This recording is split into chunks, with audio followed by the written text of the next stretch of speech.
que ya la hemos iniciado, en estos últimos meses hemos iniciado la calificación de estas solicitudes, pero tenemos como meta ponernos al día hacia el primer trimestre del próximo año.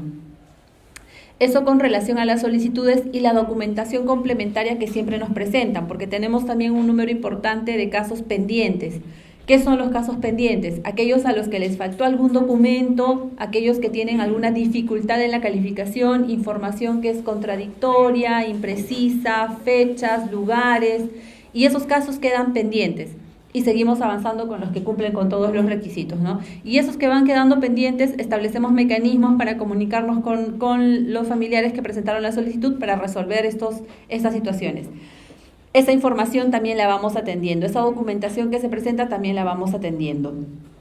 Eso es con respecto al registro de víctimas, al libro 1, así conocemos al registro de personas, los nombres individuales, y con respecto al libro 2, en el que están tanto las comunidades como los grupos organizados de desplazados, no tenemos solicitudes de comunidades nuevas a inscribir. Lo que sí tenemos son solicitudes de grupos organizados de desplazados que han solicitado su incorporación en el registro único de víctimas. Ahorita les digo cuántas solicitudes tenemos. Tenemos un total de 304 solicitudes que se han presentado de grupos organizados de desplazados. De estas 304 solicitudes ya hemos inscrito 100, 96 se encuentran con la condición de pendiente, es decir, que hay algo que resolver. Ya las hemos revisado, pero hemos encontrado alguna dificultad, le falta algún requisito, de repente no completa el número mínimo de integrantes. Y de estas 96, la mayoría son de Ayacucho, 57 son de Ayacucho, 10 de Lima, 9 de Junín, 8 de Cusco. Esos son los números más grandes de estos 96. Hemos calificado todas las solicitudes que se han presentado hasta el 30 de septiembre de este año. Solamente nos queda pendiente procesar las solicitudes que han presentado entre octubre, noviembre y lo que va de esta fecha. Estamos también atendiendo de manera prioritaria los casos del REBRET porque sabemos que hay una necesidad de tener la acreditación para poder postular a las universidades y poder acceder a las reparaciones en educación. Y ahí les pido, nosotros priorizamos absolutamente todos los casos. Todo lo que hemos recibido hasta el 30 de septiembre lo hemos calificado. Pero si ustedes tienen mi teléfono, tienen mi correo electrónico, se pueden comunicar con Giselle. Siempre hay necesidad de tal vez priorizar algún otro caso o tener la seguridad de que ese caso se esté evaluando o si hay algo pendiente, resolverlo rápidamente, ¿no? Por favor, comuníquense con nosotros para poder atender todos los casos del REBRET de manera oportuna. Lo que menos queremos es perjudicar la posibilidad de postular. Los módulos que tenemos a nivel nacional. Tenemos a nivel nacional cerca de 90 módulos de atención en todo el país. Para quienes ya conocen cómo funcionan los módulos no son oficinas del Ministerio de Justicia ni del Consejo de Reparaciones. Son oficinas que se instalan, o más bien son personas que atienden el Registro Único de Víctimas porque hemos logrado un convenio con una municipalidad distrital o con una municipalidad provincial o con un gobierno regional. Un convenio que se firma entre el Consejo de Reparaciones y este gobierno local o regional para que el gobierno regional o local nos facilite una persona, un espacio, mobiliario, infraestructura, para que esta persona pueda atender el Registro Único de Víctimas. Es una persona que depende de esta autoridad, de este gobierno local o regional, o en algunos casos también de alguna ONG. Tenemos muy pocos, pero hay unos cuantos casos de convenios con ONGs. Esa es la dinámica de funcionamiento. Hay reglas de cómo deben de seleccionar este personal, qué perfil debe tener, y nosotros capacitamos a este personal. Antes de que funcionen los módulos, debe estar debidamente capacitado el personal que el gobierno local o regional está disponiendo para la atención del registro. A la fecha tenemos cerca de 90 módulos. Esto nos permite tener atención en una mayor cantidad de lugares en el país, pero también presenta una dificultad, que es un número bastante alto para hacerle un seguimiento demasiado detallado. Lo intentamos, todo el equipo que tenemos aquí en Lima está dividido para poder hacer un monitoreo de cada uno de estos módulos. No hay ningún módulo que no esté monitoreado. ¿Qué significa monitoreado? A quien no llamemos a preguntar, a quien no llamemos a pedirle que envíe las fichas, a quien no tenga que reportarse por lo menos una vez al mes de cuál es el avance del registro en su zona, si ha tenido o no pedidos de certificados, si ha recogido fichas nuevas, y todos saben en qué plazos tienen que enviar la información y enviar informes de cómo están atendiendo, ¿no? Y si se van a ausentar, también tienen que informarlo, por vacaciones o por la razón que sea. Si no van a atender, están en contacto con nosotros y les damos las indicaciones de qué es lo que tienen que decir, cómo tienen que informar para que la población no se quede desatendida o derivar a un módulo cercano. Sin embargo, de acuerdo a lo que hemos recibido en las últimas reuniones, encuentros de este tipo, recibimos quejas de los módulos y reitero lo que mencioné anteriormente, necesitamos que nos indiquen en qué módulo y qué cosa es lo que está pasando para poder tomar las medidas precisas respecto de las dificultades que estemos teniendo en estos módulos. Comentarles sobre los avances en la ley de búsqueda de personas desaparecidas. Aquí quiero traerles el saludo de la viceministra sobre este tema en particular. Ella está muy involucrada con la implementación de esta ley, ella y la propia ministra. Ustedes sabrán que ella, siendo congresista, fue una de las principales impulsoras de esta ahora ley, ¿no? Entonces, proyecto de ley. Entonces, el compromiso es real, el compromiso es sincero y lo que nos toca a quienes trabajamos en el ministerio es apoyar a que esta ley se implemente lo más pronto posible. Y eso es lo que vengo a comentarles ahora, ¿no? ¿Qué es lo que está trabajando el ministerio? Sigue siendo una decisión de esta gestión, es mantener la vocación participativa que ha tenido desde un inicio, aún siendo proyecto de ley. ¿Qué significa esto? Que todo lo que se haga respecto de la implementación de la ley va a contar con la participación, con el consenso, no quiero decir aprobación porque no tienen que estar de acuerdo en todo, siempre van a haber opiniones discrepantes, pero por lo menos hay este ánimo de consultar, de pedir apoyo, de pedir asesoría y de informar cómo se está avanzando. En este esfuerzo de querer mantener esta vocación participativa, se convoca al Ministerio Público, al Instituto de Medicina Legal, que pertenece al Ministerio Público, al Ministerio de Salud, a la Coordinadora Nacional de Derechos Humanos, a representantes de familiares, a la Defensoría del Pueblo y al Comité Internacional de la Cruz Roja. Todas estas entidades, además del MINJU, ¿no?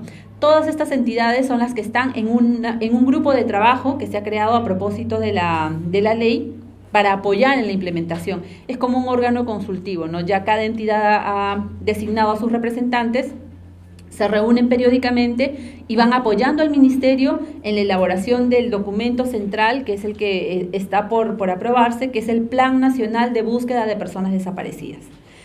¿Qué es el plan? El plan es una manera ya de aterrizar lo que nos dice la ley, porque la ley nos da las grandes líneas, las grandes tareas, las grandes funciones que tiene el Ministerio de Justicia. Pero necesitamos que estas grandes tareas señaladas en la ley o estas funciones que la ley le ha dado al Ministerio de Justicia se definan en un documento que nos diga por dónde vamos a ir, cómo lo vamos a hacer, cuál es el enfoque que debe tener el Ministerio de Justicia para implementar esta ley.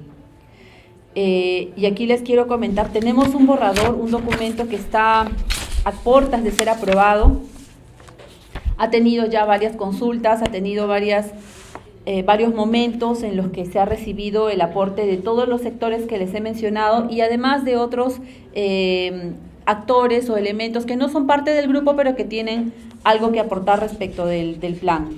3 situaciones a las que va a responder. Y en base o en torno a estas 3 situaciones a las que responderá se organizará todo el trabajo. Hemos podido detectar que vamos a encontrar varios más seguramente, pero estos son como las situaciones generales que vamos a encontrar. Personas cuyo paradero se desconoce y no se tiene información de su situación actual. Por ejemplo, las personas que fueron reclutadas, las personas que ingresaron a lugares de detención, cuyos cuerpos fueron desaparecidos o tirados al río, miembros de las fuerzas del orden y ronderos perdidos en acción, niños huérfanos separados de sus familiares, es decir, personas de quienes ya no se supo más.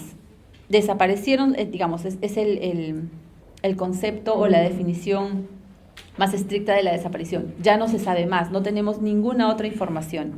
Ese es un supuesto al que tenemos que responder.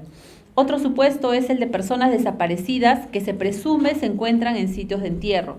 Son aquellos casos en los que tenemos idea o sabemos dónde puede estar enterrado el cuerpo, y lo que falta es precisamente exhumarlos para identificarlos adecuadamente. Pero en estos casos, a diferencia de los anteriores, tenemos alguna información, lo que necesitamos es confirmarla y resolver la situación jurídica de esta persona. Y tenemos un tercer supuesto de restos humanos de personas desaparecidas que no han podido ser identificados y reintegrados a su familia y o comunidad. Hay casos en los que ya se exhumó, pero no se puede identificar, porque faltan reactivos, porque no se tiene familiares que den información o con quienes contrastar los datos que arrojan luego del análisis de los cuerpos recuperados. O aquellos casos en los que se agotó toda posibilidad de investigación o las herramientas para la búsqueda, ya no se puede encontrar más elementos para lograr una identificación certera o precisa, o no es posible establecer la identidad individual. Exhumamos un grupo de personas, pero por la manera en que estaban mezclados estos cuerpos, ya no es posible separar e identificar muy al detalle de manera personal o individual. Este es otro supuesto al que vamos a tener que dar respuesta también. En el marco de este plan de búsqueda de personas desaparecidas.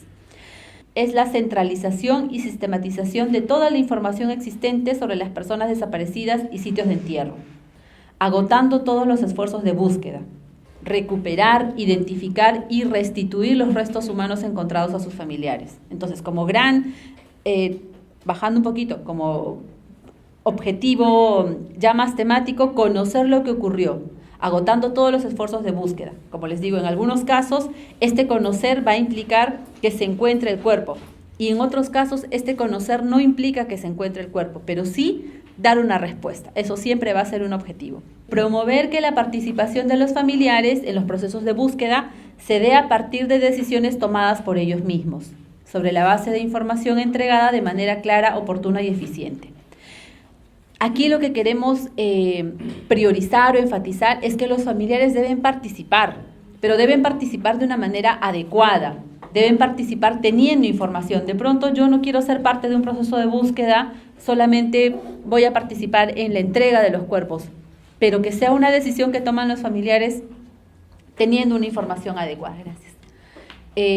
Y en este gran objetivo estratégico, cuando hablamos de una adecuada participación de los familiares, también estamos involucrando el apoyo material y logístico que nos señala la ley debe ser brindado por parte del Ministerio de Justicia. Si queremos promover la participación de los familiares y que esta participación sea adecuada, necesariamente debemos proveer como Estado, como sector justicia, debemos hacer todo lo que sea necesario para que cuenten con un adecuado apoyo material y logístico.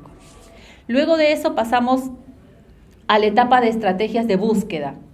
Aquí vamos a priorizar los casos. En función a la información que hemos podido analizar o sistematizar, vamos a priorizar los casos.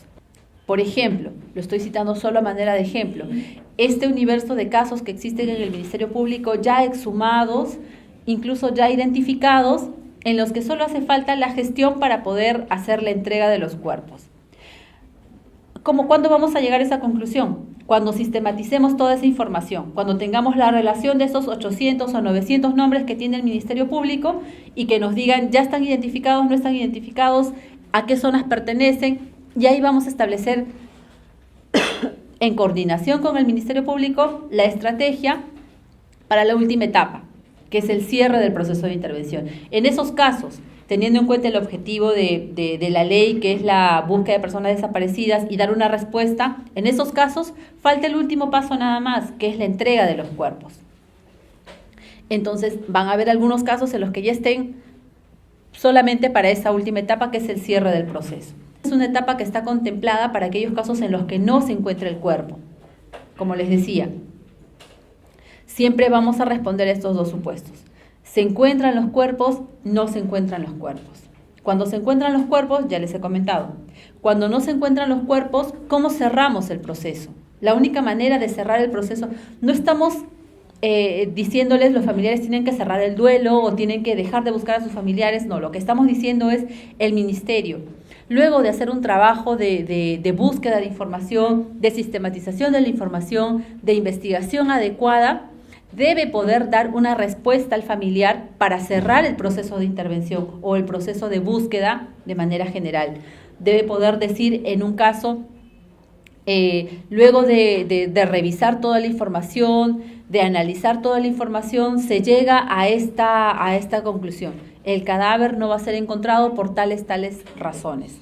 Y dar esta respuesta al familiar. Como Estado, poderle informar al familiar, poderle decir, esto es lo que luego de todo un proceso, porque no es una respuesta que se da al inicio, es una respuesta que se da luego de pasar por estas etapas y tal vez por varias otras más, porque todo esto que hemos planteado en este plan o la creación de una oficina y el sentido de la misma ley no se va a poder cumplir si es que no se cuenta con un presupuesto adecuado. Se ha formulado un presupuesto requerido para realizar estas actividades y se están haciendo las gestiones para conseguir el presupuesto adicional y poder atender la implementación de la ley.